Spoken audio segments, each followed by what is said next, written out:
ನಮಸ್ಕಾರ. ಇದು ಜಾಣ ಸುದ್ದಿ, ವಿಜ್ಞಾನ, ವಿಚಾರ ಹಾಗೂ ವಿಸ್ಮಯಗಳ ಧ್ವನಿ ಪತ್ರಿಕೆ. ದಿನದಿನವೂ ವಿಜ್ಞಾನ.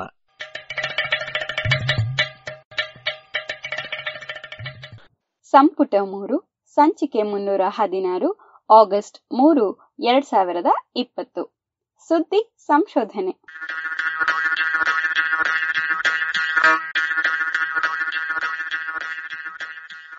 ನಮ್ಮ ಹಿತ್ತಲಲ್ಲೊಂದು ಟಿಬೆಟ್.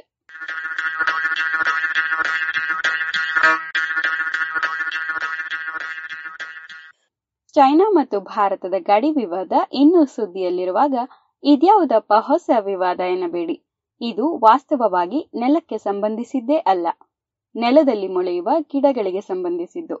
ಜಗತ್ತಿನ ಅತಿ ಎತ್ತರದ ಭೂಮಿ ಎಂಬ ಹೆಸರು ಗಳಿಸಿರುವ ಟಿಬೆಟ್ ಪ್ರಸ್ಥಭೂಮಿಯಲ್ಲಿ ಬೆಳೆಯುವ ಗಿಡಗಳಲ್ಲಿ ಬಹುತೇಕ ಈಗ ಪ್ರಪಂಚದ ವಿವಿಧೆಡೆಗಳಲ್ಲಿ ಉದ್ಯಾನವನದ ಗಿಡಗಳಾಗಿ ಬೆಳೆಯುತ್ತಿವೆ. ನಮ್ಮ ಮನೆಯ ಹಿತ್ತಲಲ್ಲಿಯೋ ಕೈತೋಟದಲ್ಲಿಯೋ ಬೆಳೆಯುವ ಕಾಸ್ಮೋಸ್ ಎನ್ನುವ ಚೆಂಡು ಮಲ್ಲಿಗೆ ಹೂವಿನ ಜಾತಿಗೆ ಸೇರಿದ ಗಿಡಗಳು ಮೂಲತಃ ಬಂದಿದ್ದೇ ಅಲ್ಲಿಂದಂತೆ. ಹೀಗೆನ್ನುತ್ತದೆ ಮೊನ್ನೆ ಸೈನ್ಸ್ ಪತ್ರಿಕೆಯಲ್ಲಿ ಪ್ರಕಟವಾಗಿರುವ ಒಂದು ಸಂಶೋಧನೆ. ಟಿಬೆಟ್ ಹಾಗೂ ಅದರ ಸುತ್ತಲಿರುವ ಪ್ರಸ್ಥಭೂಮಿಯಲ್ಲಿ ಅವಿರತವಾಗಿ ಆಗುತ್ತಿರುವ ಹೊಸ ನೆಲದ ಸೃಷ್ಟಿಯೇ ಇದಕ್ಕೆ ಕಾರಣವಂತೆ.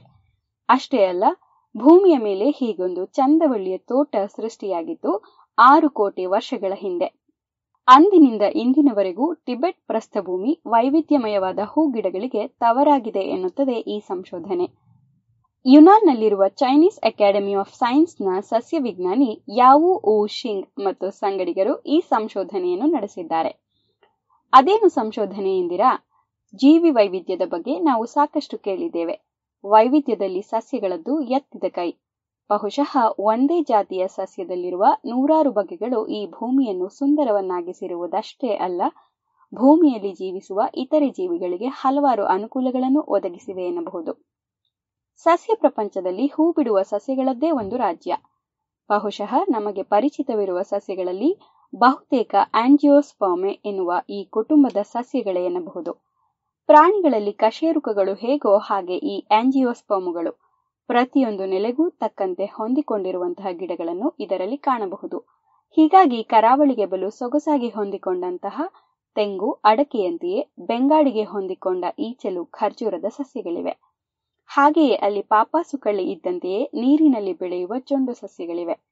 ಇವೆಲ್ಲದರ ಒಂದು ಪ್ರಮುಖ ಗುಣ ಎಂದರೆ ಹೂ ತಳೆಯುವುದು. ಹೂ ತಳೆಯುವ ಸಸ್ಯಗಳಲ್ಲಿ ಮನುಷ್ಯನಿಗೆ ಇನ್ನೂ ನಿಕಟವಾದವುಗಳು ಎಂದರೆ ಅಲಂಕಾರದ ಗಿಡಗಳು. ಇವುಗಳಲ್ಲಿ ಇರುವಷ್ಟು ವೈವಿಧ್ಯ ಬೇರೆ ಯಾವುದರಲ್ಲಿಯೂ ಇಲ್ಲ ಎನ್ನಬಹುದು. ಹೀಗೆ ಜೀವಿ ವೈವಿಧ್ಯದ ಅತಿ ಹೆಚ್ಚಾಗಿರುವ ಈ ಸಸ್ಯಗಳಲ್ಲಿಯೂ ಒಂದು ವಿಶೇಷವಿದೆ. ಇಂತಹ ಜೀವಿ ವೈವಿಧ್ಯ ಎಲ್ಲೆಡೆಯೂ ಒಂದೇ ತೆರನಾಗಿ ಕಾಣುವುದಿಲ್ಲ. ಕೆಲವೆಡೆ ಅತಿಯಾದ ವೈವಿಧ್ಯ, ಕೆಲವೆಡೆ ವೈವಿಧ್ಯಕ್ಕೆ ಬರ ಇರುವುದು ಕಂಡುಬರುತ್ತದೆ. ಸಾಮಾನ್ಯವಾಗಿ ಬೆಟ್ಟ ಗುಡ್ಡಗಳಲ್ಲಿ, ಪರ್ವತಗಳಲ್ಲಿ ಜೀವಿ ವೈವಿಧ್ಯ ಇರುವುದು ಹೆಚ್ಚು. ಉದಾಹರಣೆಗೆ ನಮ್ಮ ಪಶ್ಚಿಮ ಘಟ್ಟಗಳು, ಇಲ್ಲವೇ ಇಂಡೋನೇಷ್ಯಾ, ನ್ಯೂಜಿಲ್ಯಾಂಡ್, ದಕ್ಷಿಣ ಅಮೆರಿಕದ ಬೆಟ್ಟಗುಡ್ಡ ಪ್ರದೇಶಗಳಲ್ಲಿ ಗಿಡಮರಗಳ ವೈವಿಧ್ಯ ಹೆಚ್ಚು. ಇದೇಕೆ? ಬೇರೆ ಕಡೆ ಇಂತಹ ವೈವಿಧ್ಯ ಇರುವುದಿಲ್ಲಬೇಕೆ ಎನ್ನುವುದು ಪ್ರಶ್ನೆ. ವೈವಿಧ್ಯಕ್ಕೊಂದು ಸೀಮೆ ಇರುವುದು ಆಲ್ಪೈನ್ ಸಸ್ಯಗಳು ಎನ್ನುವ ಗಿಡಗಳ ವಿಷಯದಲ್ಲಿ ಬಲು ಸ್ಪಷ್ಟವಾಗಿ ತೋರುತ್ತದೆ.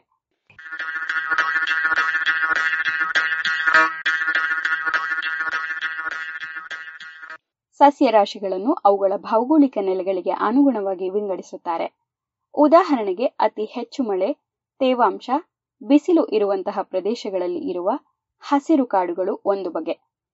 ಬಲು ಶೀತಲ ವಾತಾವರಣದಲ್ಲಿ ಬೆಳೆಯುವ ಗಿಡಗಳ ಪಂಗಡಗಳೇ ಬೇರೆ. ಹಾಗೆಯೇ ಹುಲ್ಲುಗಾವಲುಗಳಲ್ಲಿ ಬೆಳೆಯುವಂಥವೇ ಬೇರೆ. ಇವೆಲ್ಲಕ್ಕಿಂತಲೂ ಭಿನ್ನವಾದವು ಆಲ್ಪೈನ್ ಹೂಗಿಡಗಳು. ಇವು ಗುಡ್ಡಗಳ ಮೇಲೆ ಬೆಳೆಯುವಂಥವು. ಗುಡ್ಡಗಳಲ್ಲಿ ಮರಗಳು ಒಂದು ಮಟ್ಟಿನ ಎತ್ತರದವರೆಗಷ್ಟೇ ಬೆಳೆಯುತ್ತವೆ. ಇದನ್ನು ಮರಗಳ ಸೀಮೆ ಎನ್ನುತ್ತಾರೆ. ಈ ಸೀಮೆಯನ್ನು ದಾಟಿ ಇನ್ನೂ ಮೇಲೆ ಗುಡ್ಡ ಹತ್ತಿದರೆ ಕಾಣುವುದು ಬರೇ ಹುಲ್ಲು ಹಾಗೂ ಒಂದಿಷ್ಟು ಹೂಗಿಡಗಳು. ಈ ಮರಗಳ ಸೀಮೆಯನ್ನು ದಾಟಿದ ಗುಡ್ಡಗಳ ಭಾಗವನ್ನು ಆಲ್ಪೈನ್ ನೆಲೆಗಳು ಎನ್ನುವುದುಂಟು. ಸಾಮಾನ್ಯವಾಗಿ ಇಂತಹ ಪ್ರದೇಶಗಳಲ್ಲಿ ಗಾಳಿ ವಿರಳ, ಥಂಡಿ ಹೆಚ್ಚು, ಮಳೆಯೂ ಹೆಚ್ಚು. ಪ್ರಪಂಚದಲ್ಲಿ ಇಂತಹ ಪ್ರದೇಶಗಳು ಕೆಲವಿವೆ ಎನ್ನಬೇಕು. ಬಲು ಎತ್ತರದ ಪರ್ವತಗಳು ಇರುವಲ್ಲಿ ಮಾತ್ರ ಇಂತಹ ಸ್ವರೂಪವಿರುವ ನೆಲೆಗಳು ಇವೆ. ಹೀಗಾಗಿ ಆಲ್ಪೈನ್ ಸಸ್ಯರಾಶಿಗಳು ಕೂಡ ಎಲ್ಲಾ ಕಡೆಯೂ ಸಿಗುವುದಿಲ್ಲ. ಆದರೂ ಇವುಗಳಲ್ಲಿ ಕಾಣುವ ವೈವಿಧ್ಯ ಮಾತ್ರ ಅಪಾರ.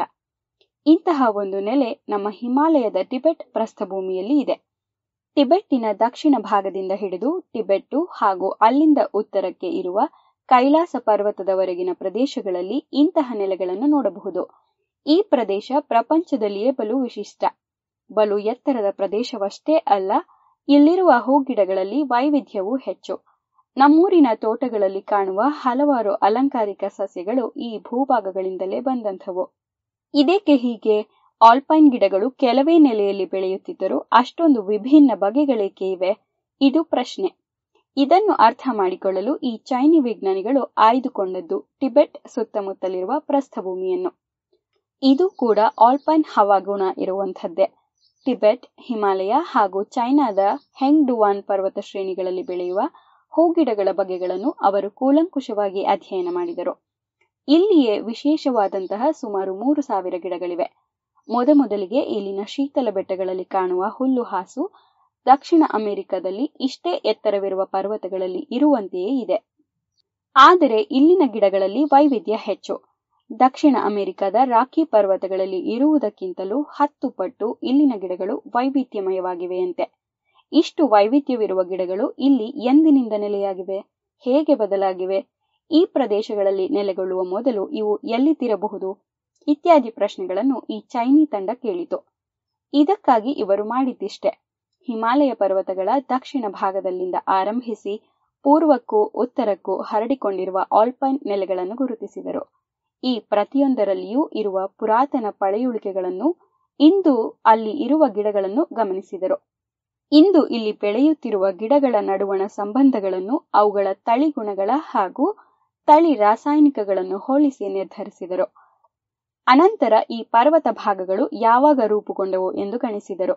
ಇವೆಲ್ಲವನ್ನು ತಾಳೆ ಹಾಕಿ ಈ ಪರ್ವತಗಳು ರೂಪುಗೊಂಡದ್ದಕ್ಕೂ ಅಲ್ಲಿನ ಸಸ್ಯರಾಶಿಯ ವೈವಿಧ್ಯದಲ್ಲಿ ಏನಾದರೂ ಬದಲಾವಣೆಗಳು ಆಗಿತ್ತೋ ಎಂದು ಗುರುತಿಸಲು ಪ್ರಯತ್ನಿಸಿದರು.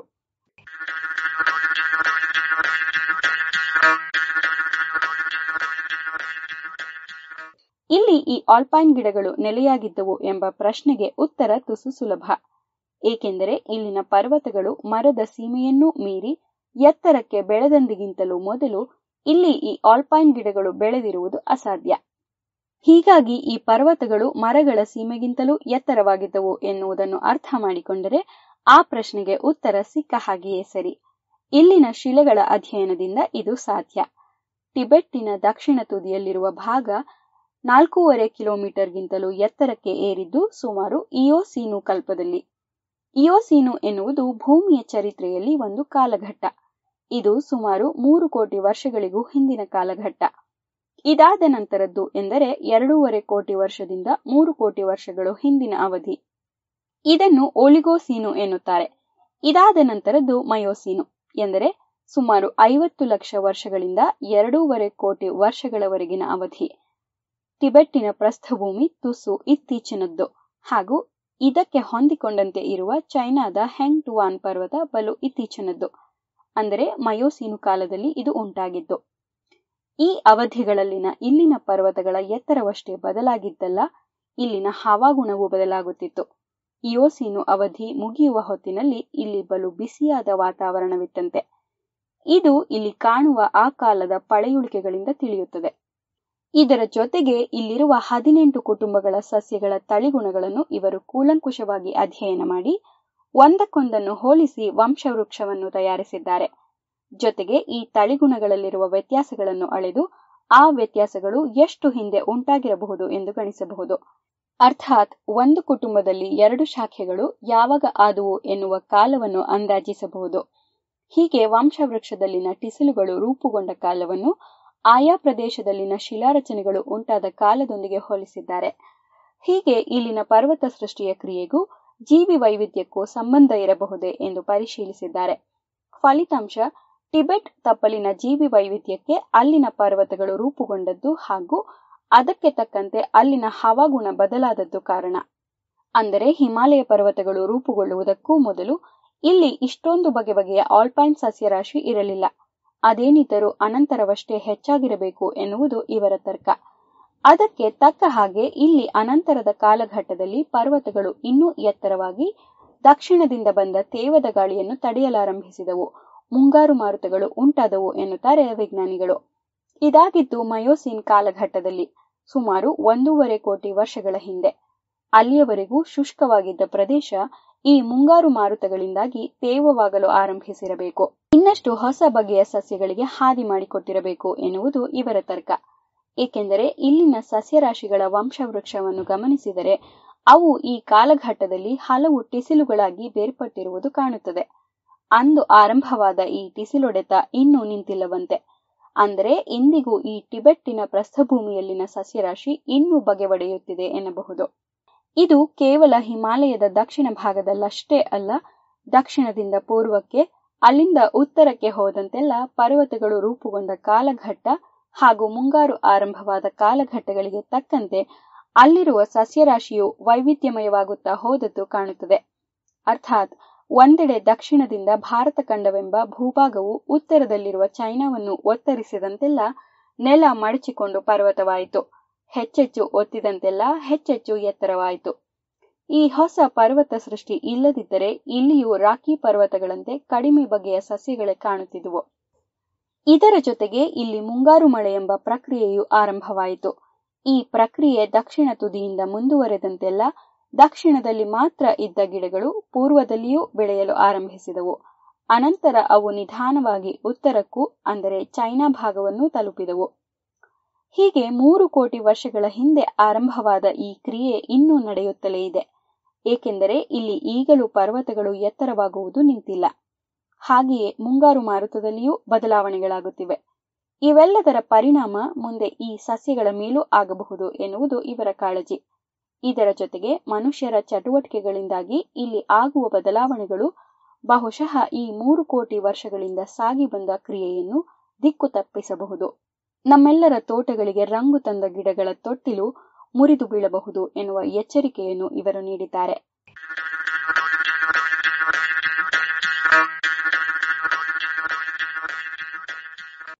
ಇದು ಸುದ್ದಿ ಸಂಶೋಧನೆ. ರಚನೆ ಕೊಳ್ಳೆಗಾಲ ಶರ್ಮಾ. ಜಾಣ ಧ್ವನಿ ಅಮೃತೇಶ್ವರಿ.